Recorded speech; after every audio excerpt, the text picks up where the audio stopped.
بسم اللہ الرحمن الرحیم۔ السلام علیکم۔ احادیث نبوی صلی اللہ علیہ وآلہ وسلم۔ نبی کریم صلی اللہ علیہ وآلہ وسلم دعا کرتے تھے، اے پروردگار ہمارے، ہم کو دنیا میں بھی بہتری دے اور آخرت میں بھی بہتری، اور ہم کو دوزخ کے عذاب سے بچائیو۔ جب سود کے سلسلے میں سورہ بقرہ کی آخری آیتیں نازل ہوئیں تو رسول اکرم صلی اللہ علیہ وآلہ وسلم نے انہیں پڑھ کر لوگوں کو سنایا، اور اس کے بعد شراب کی تجارت بھی حرام قرار پائی۔ جب ابراہیم علیہ السلام کو آگ میں ڈالا گیا تو آخری کلمہ جو آپ کی زبان مبارک سے نکلا حسب اللہ و نعم الوکیل تھا، یعنی میری مدد کے لیے اللہ کافی ہے اور وہی بہترین کام بنانے والا ہے۔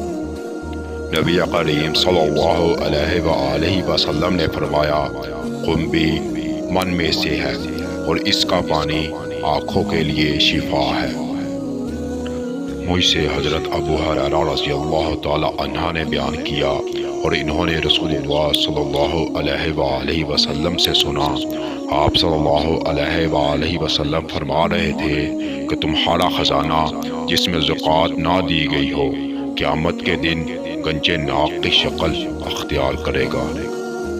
رسول اللہ صلی اللہ علیہ وآلہ وسلم نے فرمایا، ام القرآن یعنی صرف فاتحہ ہی سبع مثانی اور قرآن عظیم ہے۔